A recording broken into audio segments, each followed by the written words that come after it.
All right. I'll be there in a second. Just gonna tweet that we're starting a little late.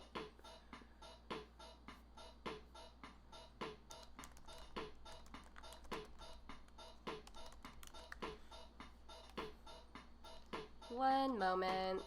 Sorry, everybody.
Okay, we're gonna get started. I always have to play my dumb Casio's theme song. Okay. Alright. Hi. Hi, friends. Sorry for the technical difficulties. 8 minutes late is not too bad, considering. Hello to the chat. How are you? So, sometimes OBS and Twitch decide to fight. Yeah, thanks, Bijan. Yeah, so Twitch is both going through an update with the homepage, and then OBS decided to also have an update, and so I just refreshed the stream key, and then had to reset OBS and update it, and so it somehow decided to work now. So I know you write about it all the time. I try to retweet it. So thank you for investigating this very, troublesome platform. But I decided to just bet on it, because I'm a streamer now. Yeah, Bisha. Thank you. Hey, Baby Castles is hosting. Thank you for doing that. I hope that we can help people learn how to cook more things. Excuse me. So, last time on the stream, last Wednesday, we talked about why you shouldn't eat cracked eggs. Omar shouldn't eat cracked eggs. Haha. Hey, Keen, how are you? Keen, did you get my package? Let me know if you didn't. I think I still have the tracking for it. But anyway, so last week on the stream, we also talked about the many ways to cook soft-boiled eggs, how to flip them over medium egg, a discussion about the difference between balut and pinoy, which are unfertilized and fertilized duck eggs that are in the Philippines. There was also a bean murder. Head to indoor-voices.blogspot.com to read my bean diaries, and you'll be happy to know that I did not kill Bonzo, my companion. Bonzo and Garbra and Bea are safe.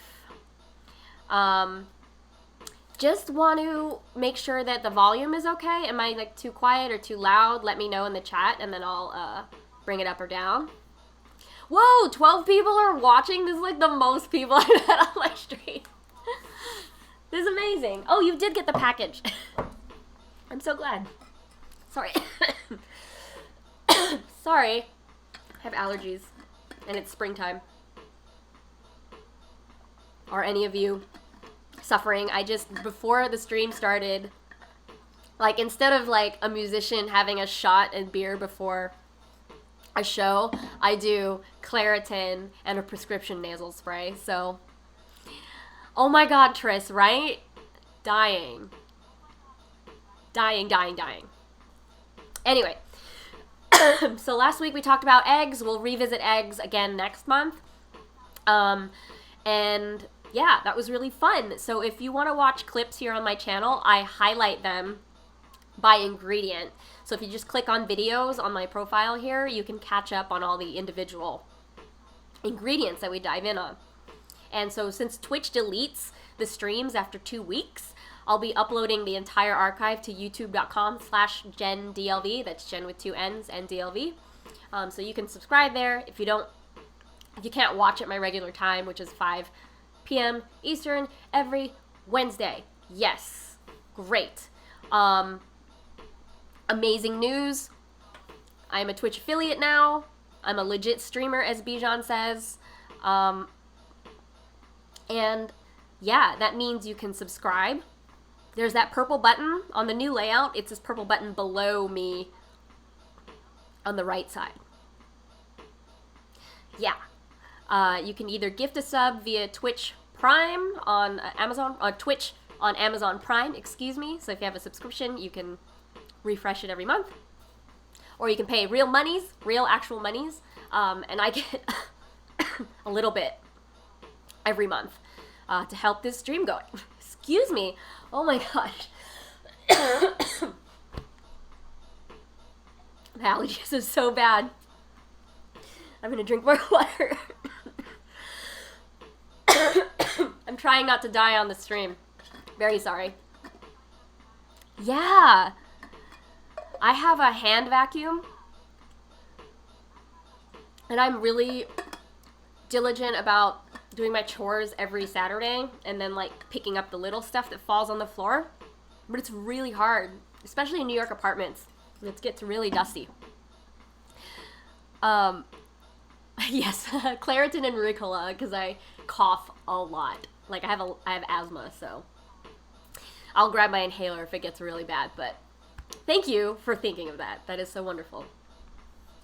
Also, so below the video, in the channel information section, there's an Amazon module, and I know, Amazon's complicated, don't love it, but if you do use it, I keep a shopping list of all the items we talk about in there, and if you do buy stuff from Amazon, click through there, and then I get a little bit of pocket change.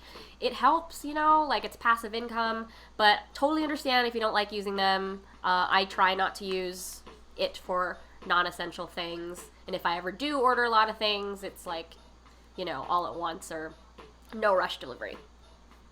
Okay, so last call for pixel egg stickers.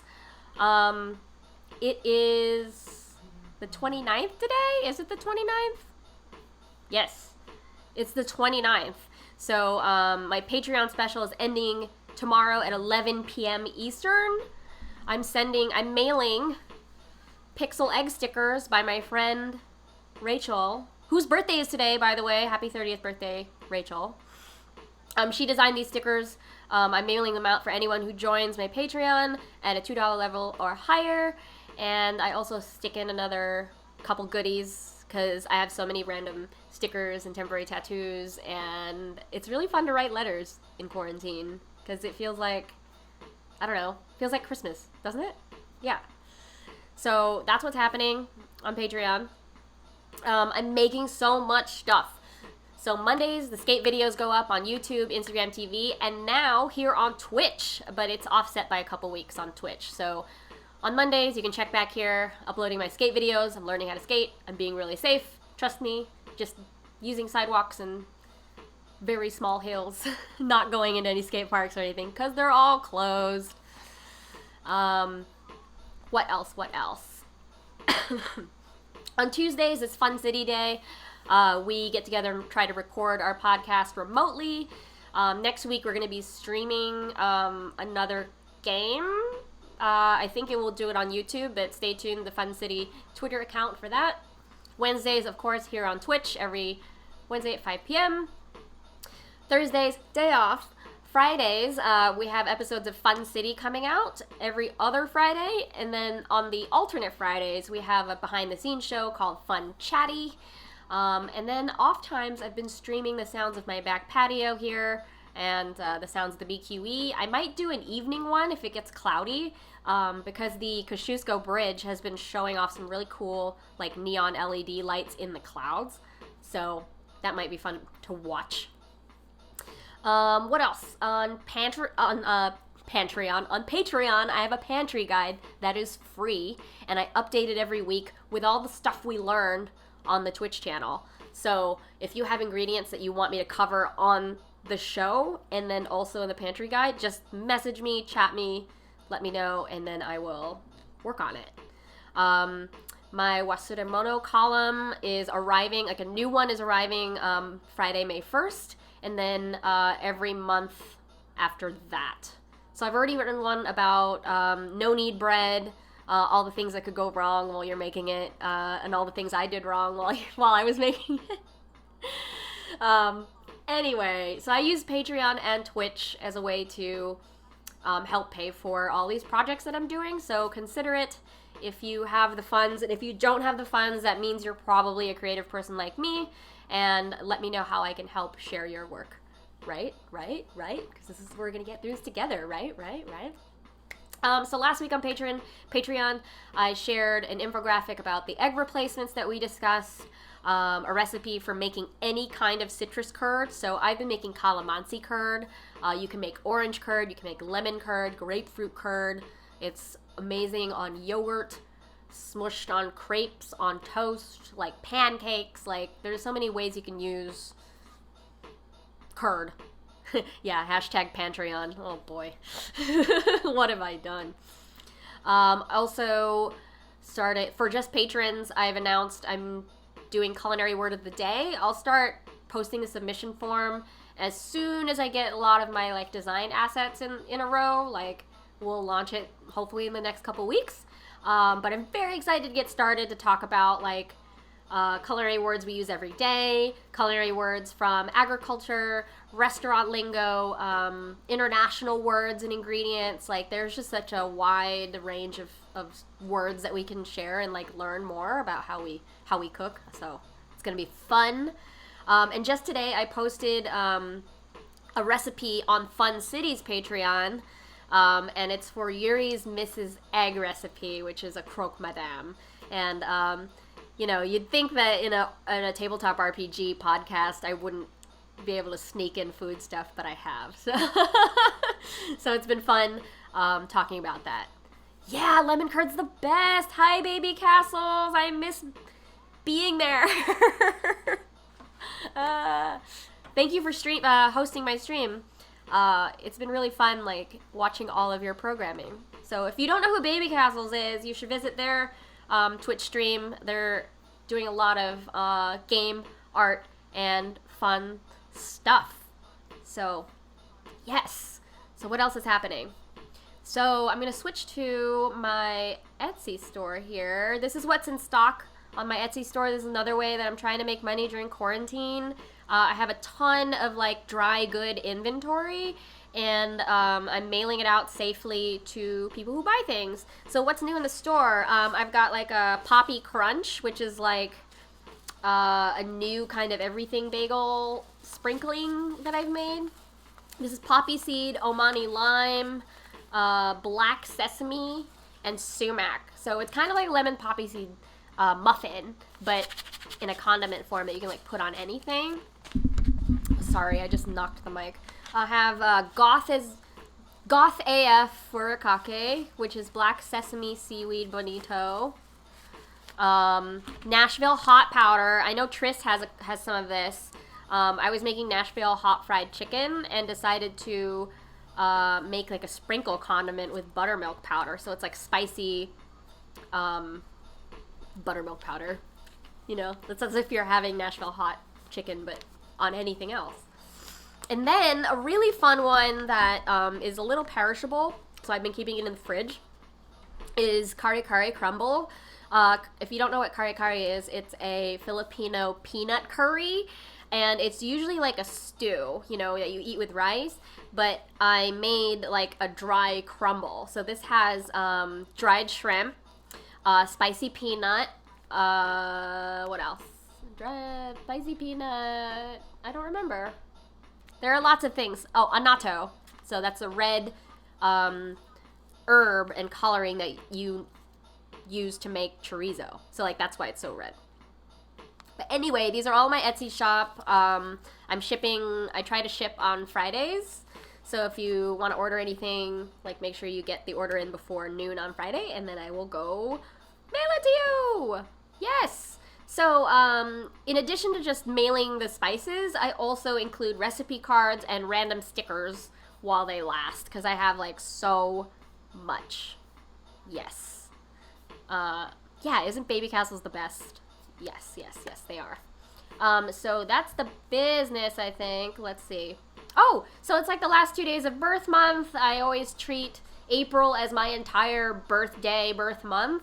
And I'm like almost okay on like bills and, you know, those kinds of things. So if you want to send me a birthday treat or want to have like a happy hour drink with me sometime, I am open to that. I want to do those things. You can also Venmo or PayPal me at the username below to send a treat. Totally not required, but you know, it's a nice thing to do if you have extra funds. Because I do not have extra funds, and I am doing my best by converting my entire life to online stuff. I mean, I'm sure a lot of you are going through this. It's tough, but trying to keep a smile on my face about it. So, what did I do this week? Oh my gosh, let's switch here. So we talked about Etsy. I made Korean egg custard. It's really easy to make this. It's 2 eggs, a little bit of shrimp paste, and a half a cup of broth.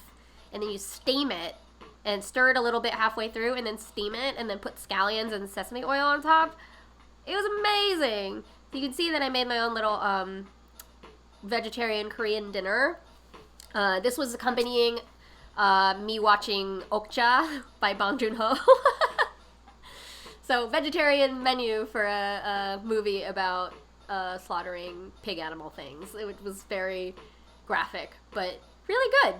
Trying to watch all the Bong Joon-ho movies. Have you seen that movie? Have you seen Okja? Alright, what else did I do this week? Gosh, I guess I didn't upload all my things. Maybe I can do it really quick. 1 second. OBS is very temperamental. OBS is the, you know, the software that I use to stream. And sometimes it does not add all of the photos that I want. Here we go. Maybe it will work with this. No, it doesn't want me to. Okay, hold on. I know what Bijan means by having to resize things all the time. Because as soon as you import photos, you have to like resize everything. It's very annoying. I wish they would standardize this. But I guess I had like all these images that I wanted to show you. But first, let me show you. Oh, they're sideways ramps. Oh, you see, this is so troublesome. These are the ramps that I got from Stone and Thistle Farm. Thank you. I'm trying my best with OBS. Yeah, so I pre-ordered these ramps from Stone and Thistle Farm. My farmer's market is at McGolrick Park in Greenpoint, and a way that they're trying to keep it safe is to have pre-orders for all of the farmer's market stands, and I'm able to just pay and pick up. I also decided to try the... Look, you see, this is horrible. I'm trying. This is my King Arthur flour cheesy crust cast iron pizza that I made last night. I'm gonna make another one tonight with some fancy cheese that just arrived in the mail today. You can see that I'm trying to like add these as I'm talking. Yeah. Oh, this pizza was delicious. It's basically focaccia dough, and you put the cheese all the way to the edges when you're before you bake it, so it gets that really fun crust there. And I just did mozzarella, tomato sauce, and basil. So super, super easy. If you go to King Arthur Flour's website, they have this. So the crispy pan pizza was their 2020 recipe of the year. So it's pretty amazing. And they also have the recipe for English muffins that I made a couple weeks ago. Let's see. What's more important? I want to tell you. Okay. So this. Oh God. See, look. This is horrible. OBS. It's being so mean to me. I hope that the rest of my show doesn't have this problem. I'm gonna take some of these images off. So image 2 and then image 3. Okay. Image 3. What is image 3? Okay. Okay. This is lime leaf sambal pork chop. This recipe just went up on my website for free at www.randwich.es. Randwich is the word .es, which is a Spain extension. Did you know? This is a really easy lime leaf sambal pork chop.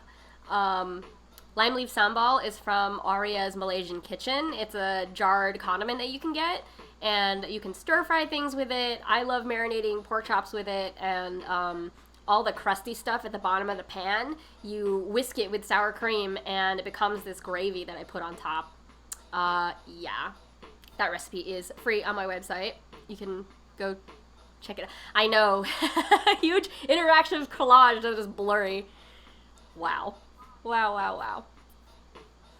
And lastly, let's see. I am usually the in-house caterer for The Tank, which is a nonprofit that I'm on the board of. I used to work there and used to produce a lot of music festivals like Blip Festival, Bent Festival, and a monthly called Pulse Wave.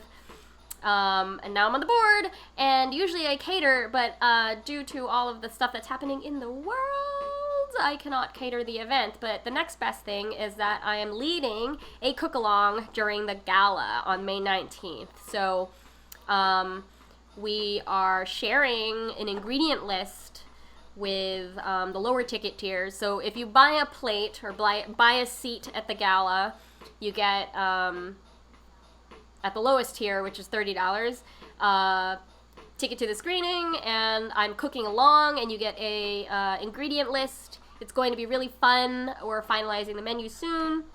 And then the higher tiers, which are in the $100 and $200 range,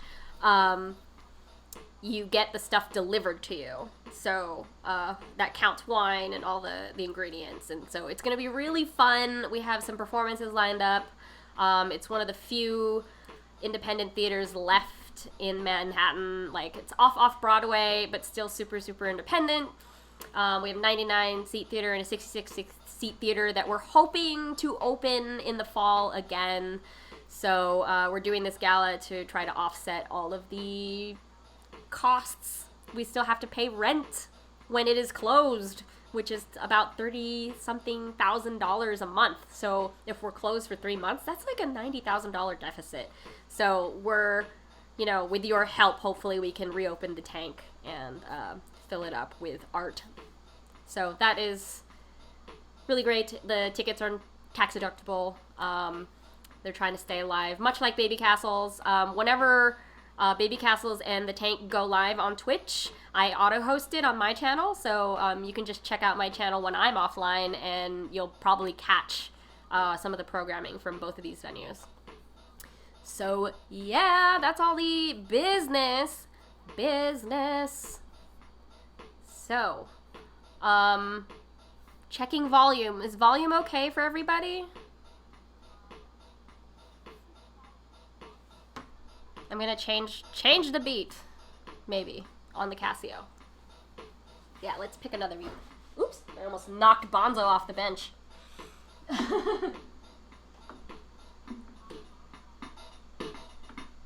All right, new music. Oh great, volume is good for you. Just checking that. Oh, yeah, a few of you texted me. I had some technical difficulties. I had to reset the Twitch stream key. Oh, thank you everybody. Okay, we're gonna get into the ingredients that were suggested last week. So if you have ingredients that you want me to talk about on the next stream, let me know in the chat. But otherwise, I'm just gonna go deep on these things. So this week we're gonna talk about why we cook with lye, L-Y-E. Why do we cook with lye? Vermicelli noodles, how to make fruit leather, and easy pasta sauces that are not tomato based, because I could see that, that gets tiring after a while. Let's see. Oops. Oh no, I shut off the Casio accidentally. Come back, my friend. Uh-oh. I seriously shorted out the Casio. Today is full of technical difficulties. How rude. Well, oh, here it comes. It's back. Okay, start. Okay. Oh my god. Today is a day. No, Casio is back. I've had this Casio for over a decade, and it was made like another decade before that, so. Yeah, R.I.P. Casio, R.I.P. tomato-based sauces. Legit. Okay, let's talk about lye. Okay, so this was pretty freaky to research. I had only heard about using lye in bagels and pretzels. Brian X. Chen, who is a college friend of mine, he wrote a great article about making his own bagels at home. He had safety goggles on and gloves, and shared with a few, he researched with a bunch of bagel experts, especially Bagel Baron in Oakland, and they found that lye should only be 0.15%, so not 15%, but 0.15% of the solution by weight. So you're weighing water and lye to bathe your bagels in before you bake them. There is this horrible paragraph on the wiki page under tissue digestion heading, and read that at your own risk, but you'll also see why you should never ever ingest or inject any cleaning agents, including lye. I did a bunch of research, and Chase Gorland, a student from Boston University, wrote a short chemistry paper about a scene in Fight Club that illustrates this. Tyler Durden, played by Brad Pitt, places the highly basic substance lye, or NaOH, sodium hydroxide, on the moistened hand of an unsuspecting Edward Norton. The painful burn that results, and Durden's method of neutralizing it with acid vinegar, is explained by the process of denaturation. Aside from all the lab safety rules these two have broken, this scene is a demonstration of an interesting chemical reaction that people utilize daily in many other applications, and he goes on to explain it more. So there's a lot of stuff, it blew my mind. I thought it was just bagels and pretzels, but lye is also used in canned black olives. So there are different types of olives, all the different colors, so green and purple and black, and so black olives tend to be more on the riper side and have a bitter phytochemical called oleoropine, and so lye neutralizes it. Lye is also used in Nordic lutefisk, which is a salt cod that is pickled in lye. I also always wondered how they peeled you know, those tiny canned mandarin oranges that you've seen at, like, the dining hall or, like, salad bars. You know what I'm talking about, right? Like the tiny, like, thing.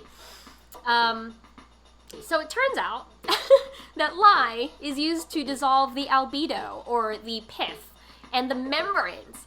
Like, WTF, like, I thought that someone was, or like a machine was painstakingly peeling mandarin oranges.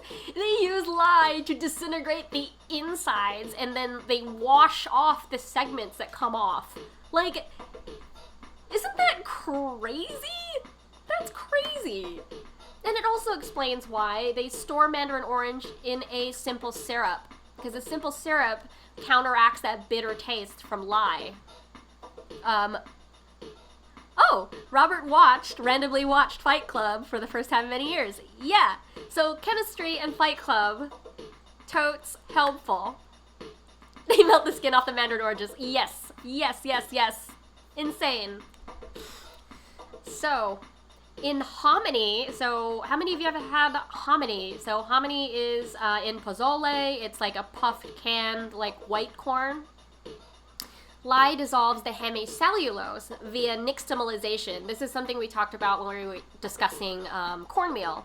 That is a process that loosens the corn from the soft corn kernels. So, I mean, it loosens the soft white part of the corn from the hard shell of the kernel. Lye also kills the germ, which prevents corn from sprouting or growing in storage. So that is why, Wes, you may not have been able to sprout the corn right away. So sometimes the germ is not completely killed, but this is probably why you can't grow corn kernels, like hard popcorn kernels. So what other dishes use lye? There are bread rolls that are, like, soaked in it, that are not like pretzels and bagels.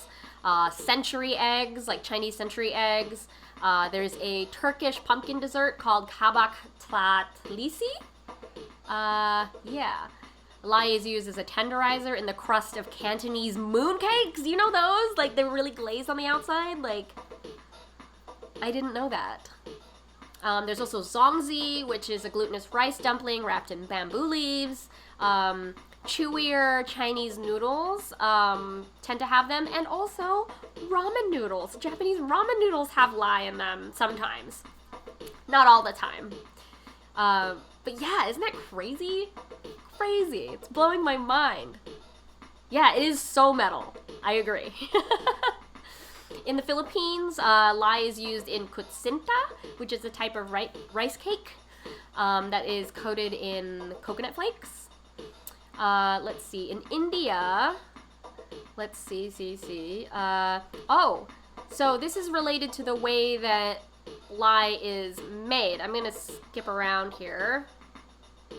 So lower grades of dye are unsuitable for use in food prep, so make sure that if you do use lye for any homebrew stuff, make sure it's labeled, safe by the FDA and the FCC. Not the FCC, Broadcasting FCC, but Federal Food Chemicals Codex FCC.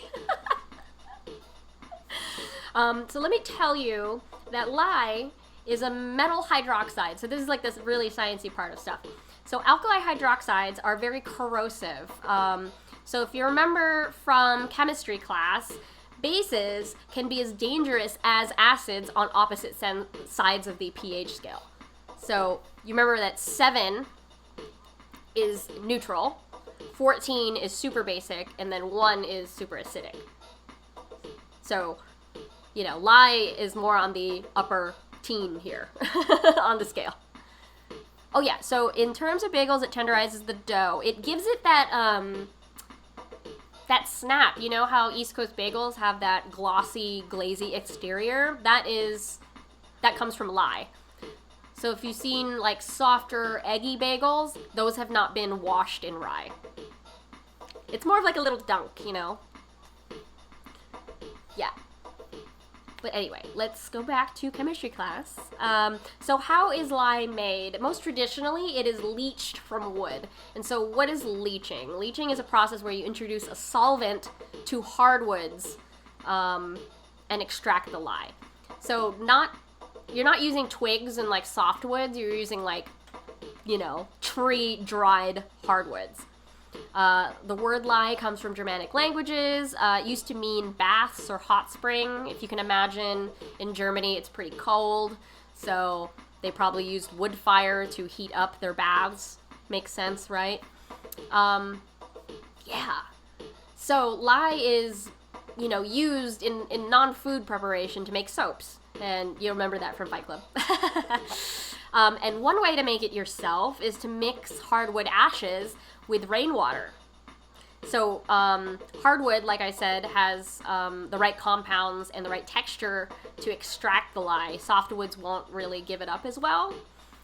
Rainwater, you use it because it's a little soft. I know I'm saying like hard and soft interchangeably here, but you don't want to use hard water, like minerally water from the shower. You want to use rainwater that has like more natural things in it. So you mix hardwood ashes with rainwater, and you boil it and then skim it. That clear solution that you take from it is weak lye. You're gonna need a lot of ashes to like make a lot of lye, but basically if you boil the weak lye down in a stainless steel pot, you change the density. So you basically boil it down until it can float an egg. You know, you make an egg buoyant in it. And this is probably one of the few times I will say this. Do not eat that egg. Like, don't eat the lye soaked egg. And if you're gonna make lye at home, do not use aluminum dishes or pots, because the lye will react with it and give off, you know, poisonous toxins from the reaction there. So only use stainless steel if you're going to experiment with making lye at home. But yeah, those are all the different ways that you can use lye. And it's not meant to be a long soak. It's usually like a spritz or a dip, because it's so corrosive. Yeah, so if you're just joining, I mentioned an article at the beginning of this by Brian X. Chen in the New York Times. He basically concludes that you can't make a really good New York bagel at home without it.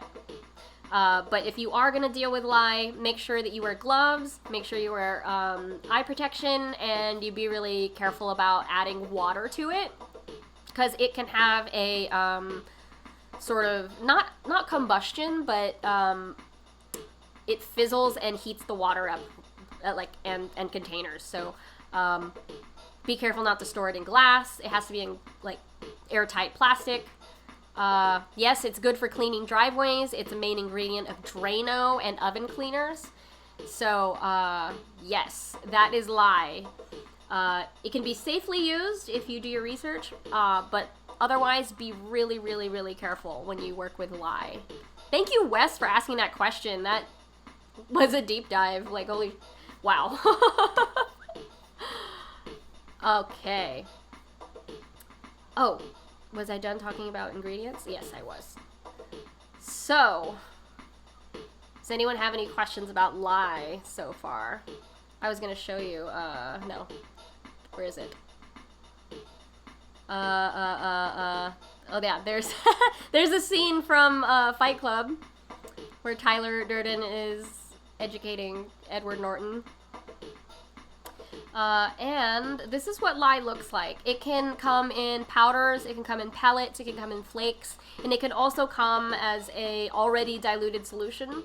So you have to do the chemistry math of the parts per unit when you use the liquid version. So be careful. Remember 0.15% of the water solution when making bagels. Yes. Cool. How we feel in the chat, guys?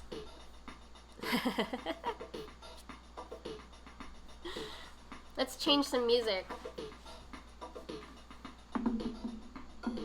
Ooh, samba. No, okay, we're changing it to salsa. No, I don't really want it.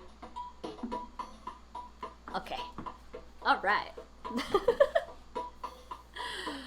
Oh, my hair. My hair is really long. How many of you need a haircut? Hi, Lucius. How many of you have cut your own hair? I haven't gotten there yet. I might trim the ends because I have like really, really long hair.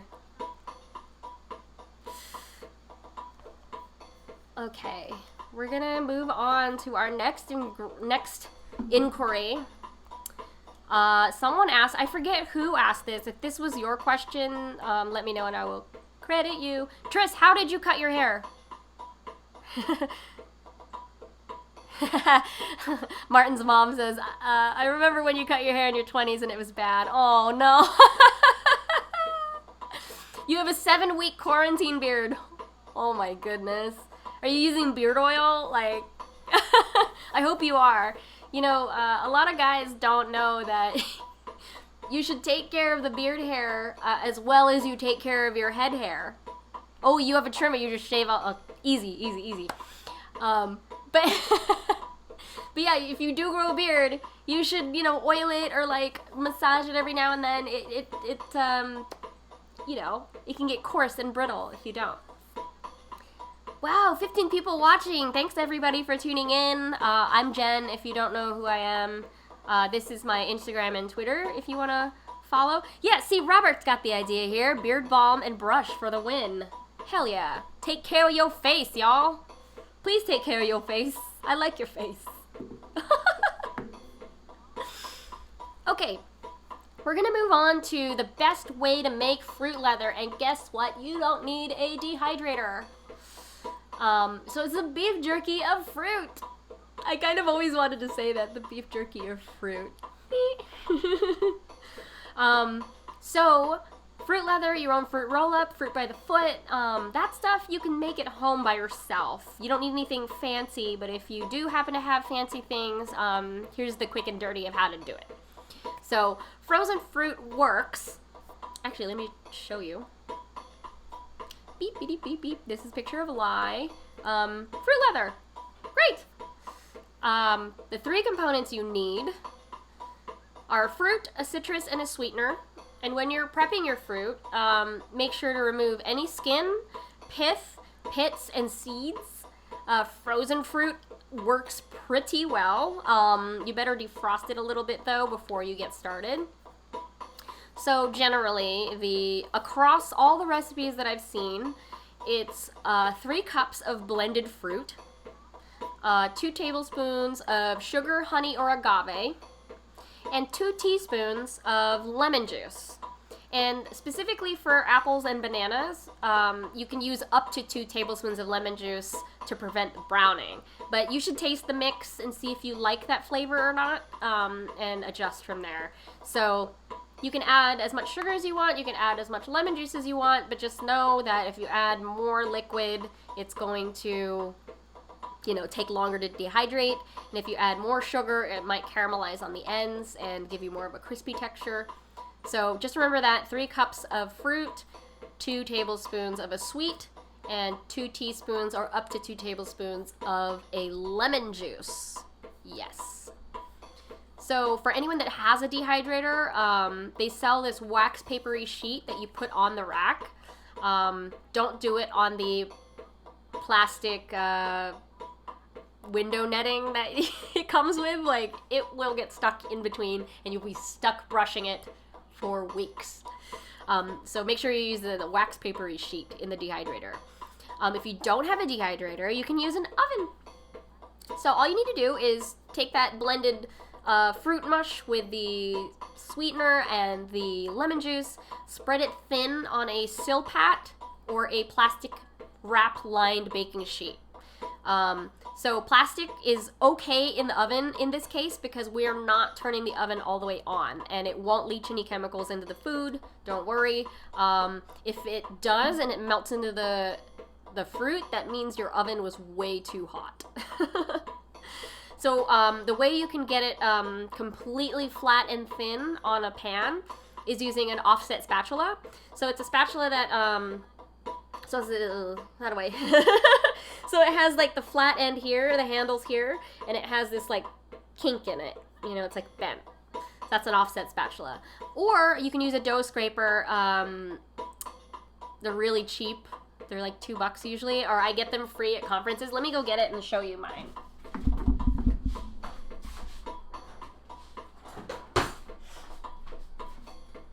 So they're usually sold as kitchen scrapers or dough scraper, but you can see that it has like a funny little lip here. And so that is kind of the perfect depth to flatten icing or to make fruit leather. So you can see I got mine from Bob's Red Mill or the Brooklyn Kitchen.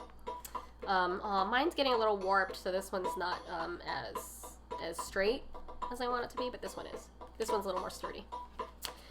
But anyway, if it's not evenly spread out, the edges will crisp up and not be as chewy as the rest of it. So be really careful about the edges.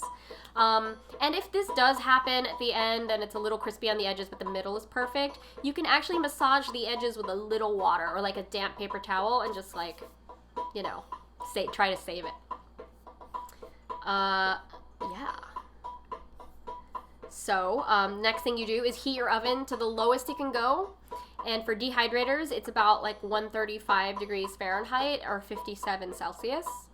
And it will take you about 4 to 6 hours until the middle of the roll up is not tacky anymore. Like, you'll stick your finger in the middle and if it like, you know, feels sticky and tacky, then it's still gotta go. But it should dry up. You know what a fruit roll-up feels like, I hope, maybe. And if you don't, go buy one and learn about it and then start making your own so you save money. Yeah, so if you peel it off, like after you're done, and it feels wet underneath, flip it over and just continue baking it at, you know, the lowest temperature for about 10-minute increments. And for more air circulation, so it's just not steaming like in the oven, because sometimes that happens. My old roommate Jeff would shove a wooden spoon in the door to crack it open. You can also reduce this cooking time. You know, 4 to 6 hours is a long time, but if you don't want to deal with that, you can reduce it by about 2 hours if you slowly simmer the puree in a pot for about 45 minutes.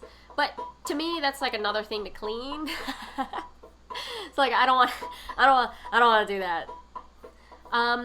Technically, in a toaster oven, it might not get low enough to do it, but I would try it. Just be really careful and watch it. Watch it. Excuse me. Because the toaster oven has such a like the heating element is closer to the food, and so it's gonna be a little bit hotter than when you do it in a big oven where there's lots more room for it to circulate. So I would probably check it like every hour if you did that, but I would try it. Please report back and let me know if it works.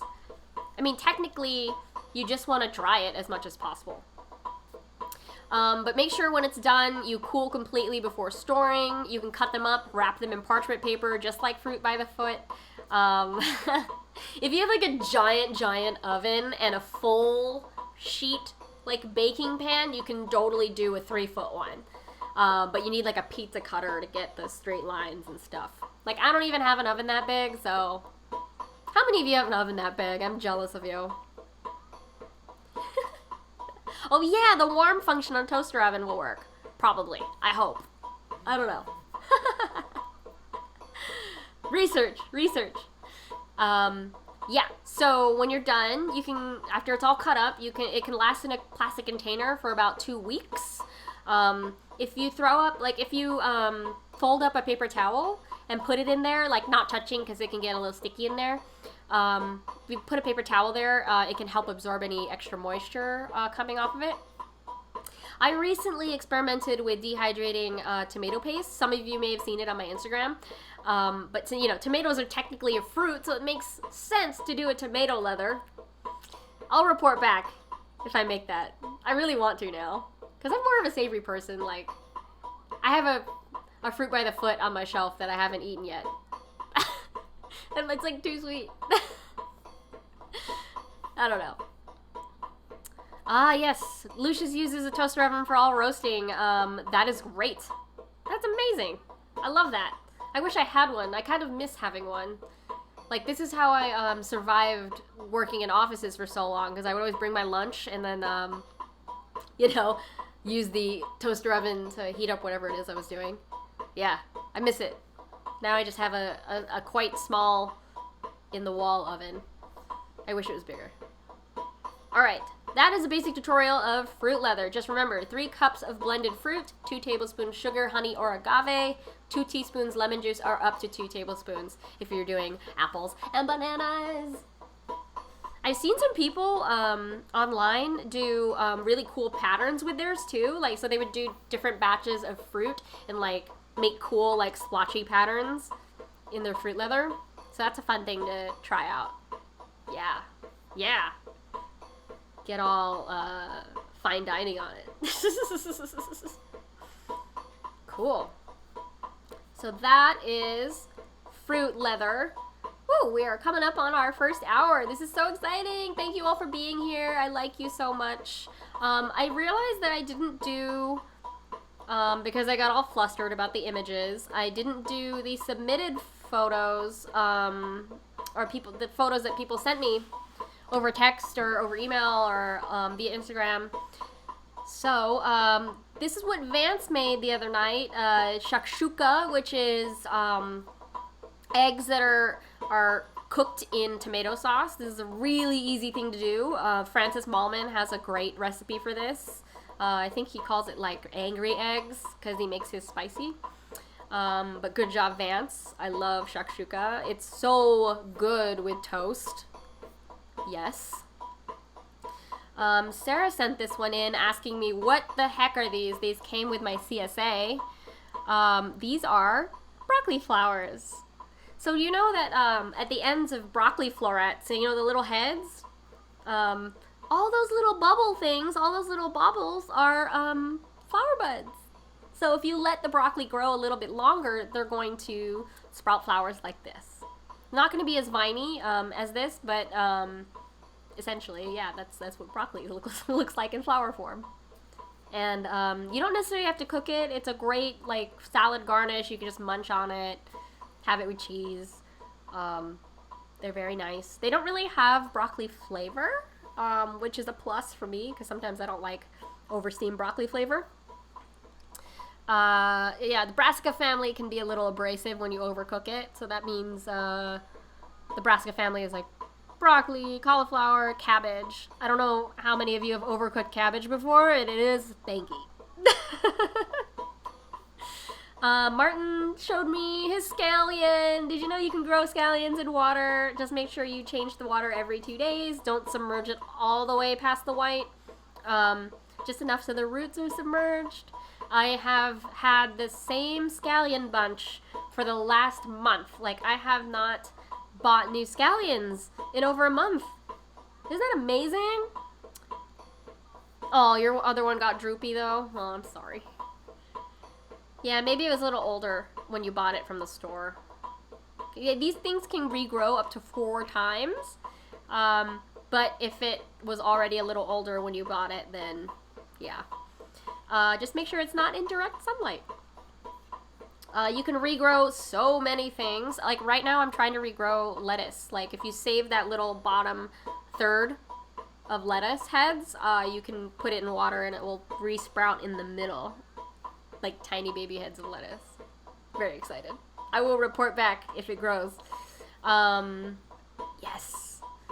These are Jeff's tacos. Jeff has been killing me with his food photography. Like, my friend Jeff is a beverage director in Atlanta, and every day he sits on his porch or his patio and, like, sends me these beautiful photos of his food. It's amazing.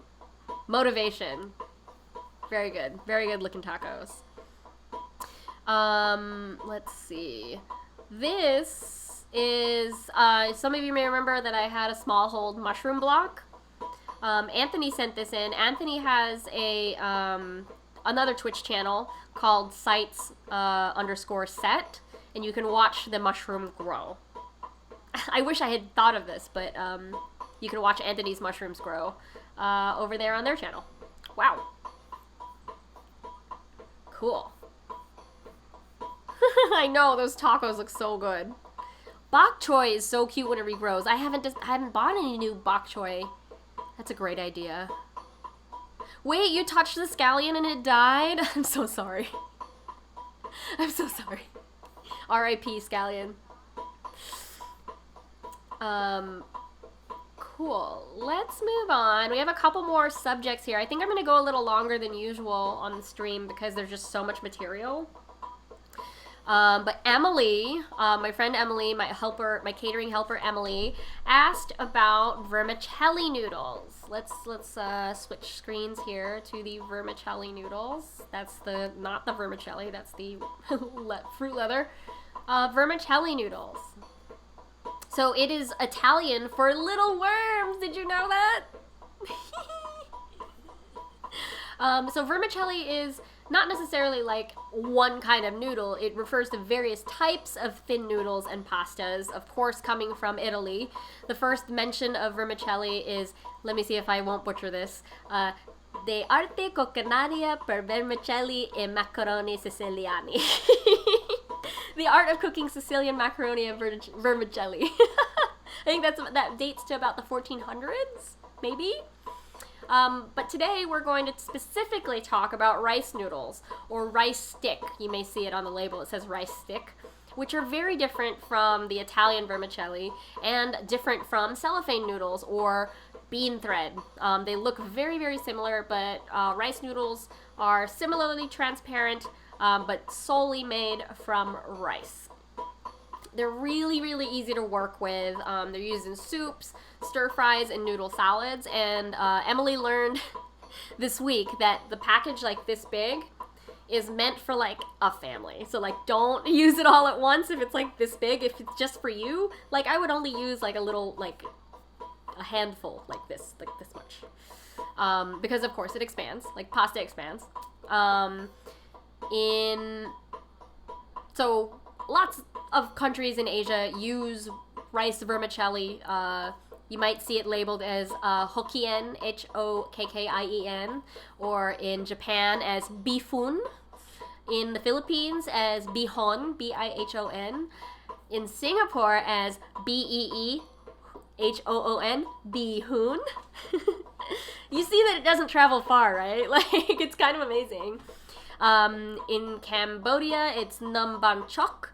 In Malaysia, it's Bihun, Bihun. And in Vietnam, you might have seen this on many menus, it's just Bun, Bun. And this is really interesting. Just like how wine and cheese in Europe is name protected, like AOC, DOC, DOP, Taiwan has, funnily enough, a name protected rice vermicelli. It has to be 50% rice product or more. And I guess they've had a problem in the past with people faking rice vermicelli or cutting it with potato starch or like bean starch. So like, yeah, in Taiwan, it legitimately has to be 50% or more to be labeled as rice vermicelli in the store. Interesting. I think that's a funny thing for them to like get up in arms about. You know, just how like France protects champagne. Like champagne should only be from Champagne region in France. Otherwise, it's all sparkling wine. I don't know. People are so territorial. I get it, but it's like capitalism. It's so dumb. So generally, when you work with rice stick or rice vermicelli, you soak it for 10 minutes before using it, unless you are putting it in a soup. So soaking it in 10 minutes in for 10 minutes in cold water will help soften up the threads, and so that you can pull it apart easier, because it comes in this like coiled block. So you pre-soak it 10 minutes, and then you pull it apart, and then from there you can blanch it and then cool it to use it in a cold noodle salad, or drop it in soup, put it in rice paper spring rolls. Like, there are so many ways you can use it. So I'm just going to go through some of the more famous and familiar dishes that you can like look up and find recipes for. So in mainland China, one of my favorite noodle dishes is Guilin noodle. It's Guilin, and it has like roast pork, peanut, crispy garlic, and chili oil. So delicious. Let's see. In Hong Kong, there's a dish, like Cantonese style, like noodle dish that has char siu, which is like barbecue pork, egg, shrimp, and curry. That's really fun. In Taiwan, it's dry stir-fried, which is cool. It has sliced pork, shrimp, and carrots. You can see there's a common thread here of like adding pork to these noodles. Like, I guess they work really well together because pork has so much like natural fat in it, and these noodles like soak up liquid really easily, as I'll explain in a second with Filipino recipes. Let's see. Sinchu specialty is vermicelli with mushroom and ground pork. I'm getting so hungry looking at this. In India, sawaya, it's semolina vermicelli cooked in milk, sugar, and dry nuts. Wow, that's eaten on Diwali. Oh, wow, that's so cool. Wow. There's a South Indian sweet dish called payasam. So that's vermicelli, sago, sugar, spices, nuts, and milk. So it's more like a sweet application. I've never actually seen that or tried it, so I'm curious. If anyone has any like recipes you like for the sweet applications of vermicelli, I'm very curious because I've only ever had it as a savory thing. In Cambodia, cha mi sor, that's stir-fried glass noodle. It is made with, let's see, ground pork and sauteed with different Asian sauces, green onion. Wow, so lots of pork in here. Nom ban chok is chopped cucumber, bean sprout, and more like a cold preparation. Let's see, Indonesia has soto, vermicelli, there's just so much. Tekwan, sop oyong with Chinese okra. Malaysia has bihun soup, spicy beef broth, wow, with sambal.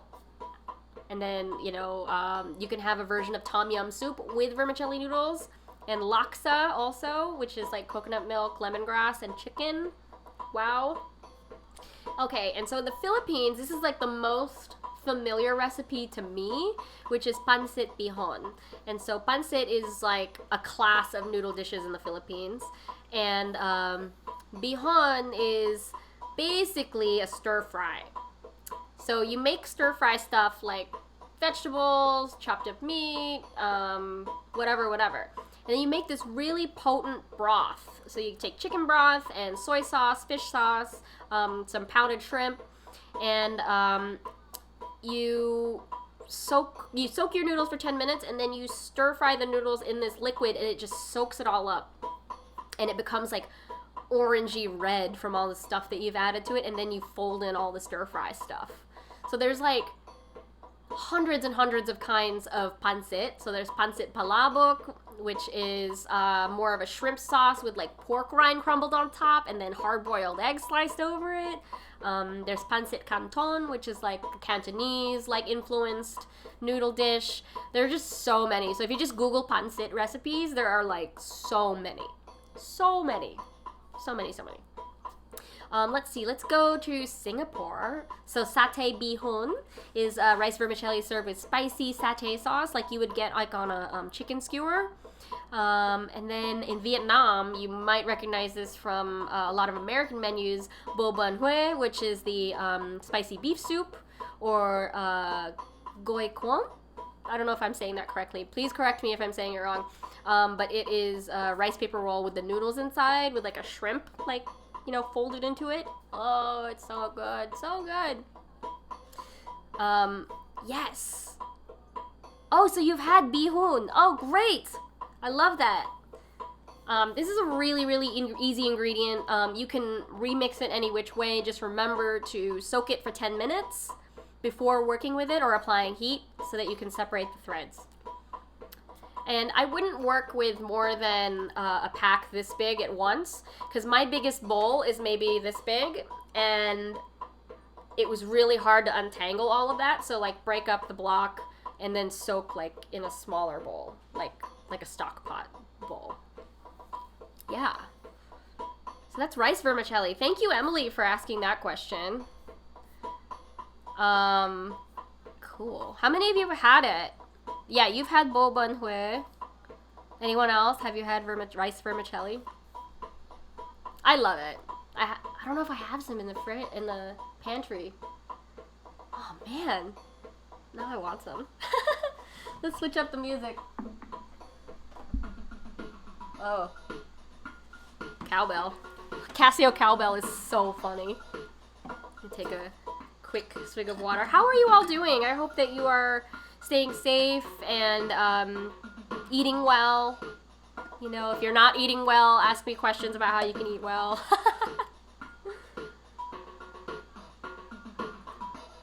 I mean, this stream is not just limited to ingredients and like the cooking part of it, but it's also like the time management, the food storage, how to buy things. So if you have questions about that stuff too, like I can help you. Don't worry. Cool. Let's switch up to our last question of the day. So there's our rice noodle. Our last question of the day is from Erica. I am tired of spaghetti sauce on pasta because so many easy soups are tomato based. Are there any other good easy ones? Erica, let me tell you. Oh my goodness, there are so many. So many. So first of all, when you're making pasta, like follow the instructions on the box, you know, first of all. But save some of your pasta water. Like always save some of your pasta water. Do you know why? It's because as pasta cooks, it's releasing some of that starch, you know, that it's made out of. Like, I don't know if you've made fresh pasta yourself, but when you're done with it, when you're shaping it, you toss it in more flour or cornstarch. And so when you end up cooking it, all that cornstarch, all that other stuff comes off into the water. And it's a great binding agent. So this is the big reason why if you go to Olive Garden and you love it, and then you try to make the same thing at home, and it doesn't turn out as well, or the sauce doesn't really come together, it's because Olive Garden uses a lot of their pasta water to bind sauces. So when you save it, so when you're draining, you know, the water from the pasta, save about like, you know, half a cup or a quarter cup of the pasta water in another vessel, drain it, and then as you're heating up your sauce, add that pasta water, and then add the pasta after you're done like reducing the sauce a little bit, and it will it'll bind back with the pasta. It'll stick so much better. So if you didn't know that, please do that from now on. Now getting to the actual question, there are so many ideas to mix pasta with other things that you might have in the fridge. It doesn't have to be tomato. It can be hot or cold. So bear with me here. I'm just gonna like go the F off. So you can roast a squash, blend it with brown butter, and it becomes this like nice like paste you can keep in the fridge for a week. You can take a tablespoon at a time, mix it up with like pasta, and then like finish it with more Parmesan cheese and butter. Easy. You can make a pesto. Don't feel like you're limited to just like using basil and pine nuts. All you need is an herb or like a hardy green like kale or arugula. You need a nut or you need a nut, a garlic, and an olive oil or Parmesan/miso. Blend it all together, and if it's not blending, add more olive oil. If it's not garlicky enough, add more garlic, you know, all that. So you can make a pesto out of pretty much any leafy thing. So you can do a rosemary pesto, you can do arugula pesto, kale pesto, so many. So just remember, make a pesto, you need an herb, a nut, a garlic, olive oil, or a parm/miso. Yeah, great. Another easy pasta thing is cacio e pepe, which is basically olive oil, pepper, and Parmesan cheese. So as you're reheating your pasta, you add a little bit of that pasta water, like a splash, and then you grate parm over it, stir it, add pepper, grate parm over it, stir it until the parm is like melty, and then finish it with more parm. It's like so easy. Another thing I like to do is prep a lot of mushrooms with garlic and shallot, because that basic mix can be made into stroganoff if you add sour cream and sliced steak on top. Bon Appetit has a red wine spaghetti sauce. This sounds really extravagant, but they reduce a whole bottle of wine per pound of pasta with butter and garlic. That's pretty much it. And it's like this really purpley, beautiful spaghetti sauce. I haven't tried it myself, but so far it seems like a hit. Another classic, like, spring combination are fresh peas, mint, lemon, and pecorino. Like, I served that at a wedding one year, and it was such a great dish cold, like, especially if it's hot. Springtime is not only a time for ramps, but it's also for, like, English shelled peas. So if you go to the farmer's market, they're gonna probably start showing up either this week or next week. Another fun one is carbonara, which is bacon, egg, and parm. So it sounds risky, but because when the pasta is still hot in the pan, and from cooking the bacon, that bacon fat mixes with raw egg yolk after you've taken it off the pan, and it's delicious if you're not freaked out about raw egg yolk. And if you're buying good eggs, you shouldn't have to worry about that. Another combination, let's see, green olives and orange zest. My favorite olive is Kestrel Vetrano, which goes really well with orange. I love it. You can do crumbled sausage and fennel if the sausage doesn't already have fennel in it. You can do chorizo and manchego. Like, if you think about all the sandwiches you ever had in the world, like, you know, you can try to convert that into a pasta dish if you think about it. Let's see. Another sauce I really love, bagna cauda, which is an Italian sort of warm fondue. It's anchovy, butter, olive oil, red pepper, and garlic. So that is usually meant for crudité, so eating like fresh vegetables with, but you can also toss pasta in it. Yeah. Another good one, hazelnuts, crunchy hazelnuts, mixed with ricotta or mascarpone and lemon. Like, I have a recipe on my website for pan grattata, which is called Poor Man's Parmesan. It is a breadcrumb sprinkle that you can make and just have on hand. It's just sauteed breadcrumbs with red pepper and garlic, and you can just make anything crunchy. You can make salads crunchy with it. You can make soups crunchy, like the top layer of a soup crunchy. It's really amazing on pasta, and it's so cheap to make. I like using panko, because panko is the crunchiest breadcrumb, unless you make them. What else? Rosemary and white cannellini beans and red pepper are amazing together. You could just make a batch of white beans and dress it with the rosemary and red pepper, and then like toss a little bit into your pasta whenever you're having lunch. Great. And another one is lemon heavy cream, butter, and parm. And you're starting to see, like, you know, this theme that parm works really well with all these pastas, and amazingly, Parmesan cheese lasts so long. So if you can get your hands on Parmesan cheese with the rind still on it, it will last months in the fridge if you keep it wrapped. Let's see, butter I love using in pasta. I know that's not very Italian, but you know, whatever. It tastes good to me, so I'm gonna use it. I'm also just not above simmer sauces or jarred stuff. Like, yeah, you're gonna be getting some preservatives, but you know what? They're shelf stable, and some of them are really, really good. Like, I'm a huge fan of Calabrian chili.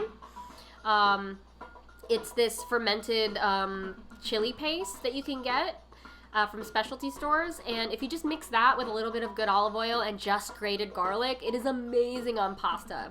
Like, my mouth is watering thinking about it. Like, how many of you have had Calabrian chili? Like, it's so, so good. Anyway, do you have any other suggestions for Erica? That was a lot, but how do you like to eat your pasta without tomatoes? I know, so healthy. I mean, I'm sure I'm missing, like, a lot of things. I know, like, tomato is really common, though, on pasta. Okay, time for our fun, like, interactive part where we pretend we're on Chopped.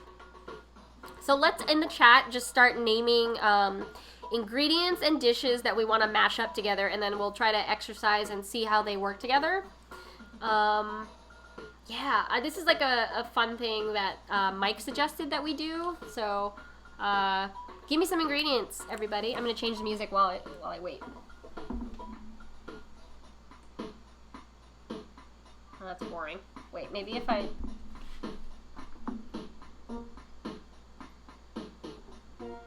Oh yeah, there you go. So much synth. Alright, what do we got first? Sugar snap peas. Lucius, that is very seasonal. Oh, kimchi and oatmeal. Oh, here we go, Martin. So far from that, I would make a savory oatmeal. Chop this sugar snap peas on a diagonal, like not even cook them. And then, actually I would chop the sugar snap peas on a diagonal, toss them with the kimchi chopped up, and then use that to garnish a savory oatmeal with a soft egg. Doesn't that sound good? My mouth is watering, y'all.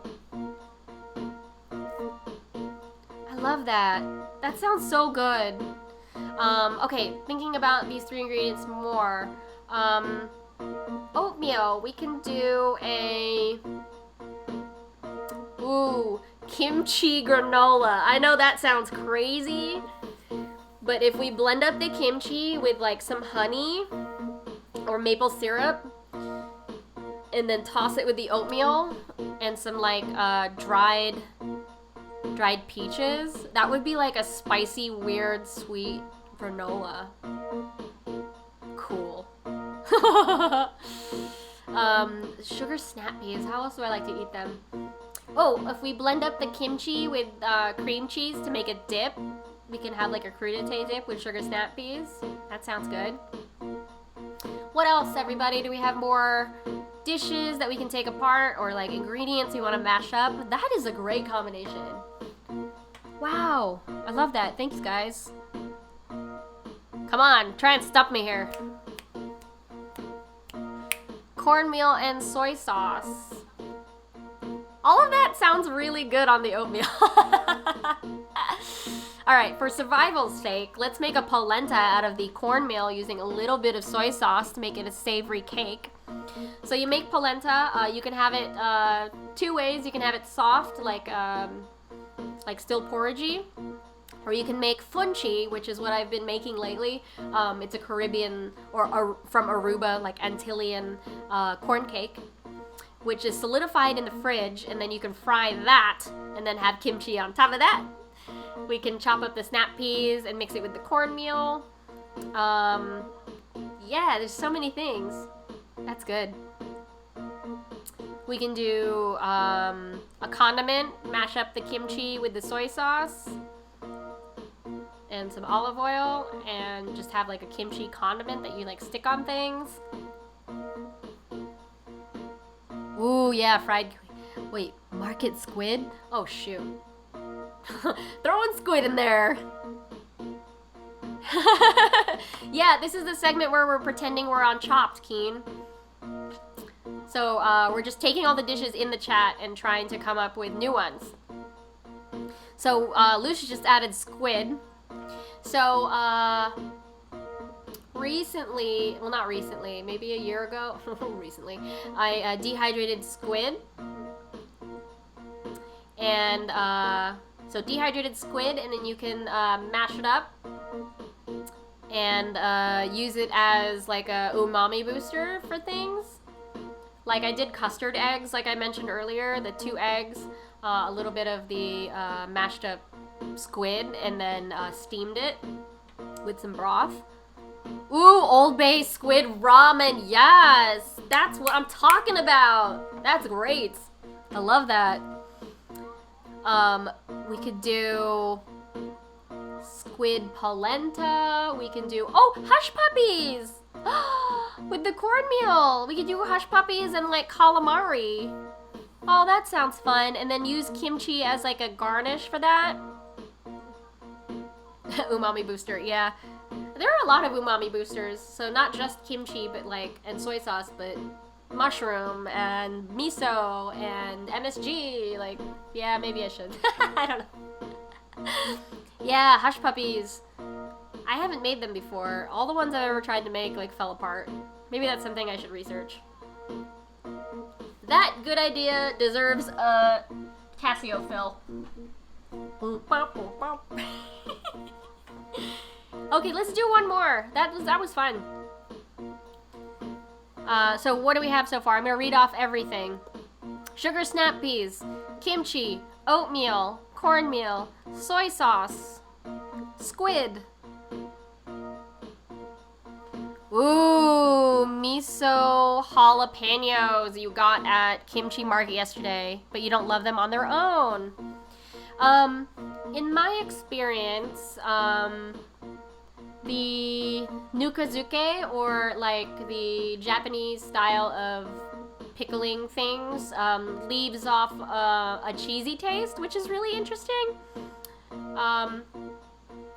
Miso jalapenos are pretty strong, and you know what? You can actually braise them a little bit to take some of the bite out.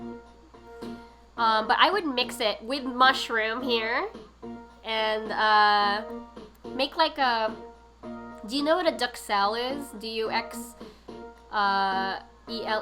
Duxelle is a mushroom paste that we use in beef Wellington, in mushroom pate.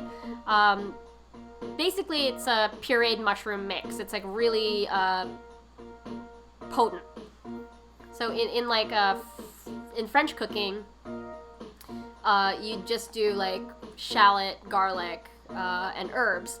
But if we did like a miso jalapeno mushroom duxelle, that is a sandwich spread that you can have. You can do like beef Wellingtons with it. You can do like mushroom tarts in like phyllo pastry, or mushroom pies, or mushroom empanadas. Stir fry that with rice. Pickled garlic mash. Ooh, I love pickled garlic. Oh my gosh. You know, all of these pickled things would be so amazing on top of a cornmeal cake, or polenta, or savory oatmeal, especially with an egg, y'all. I'm just gonna add an egg to every idea I ever have on this stream.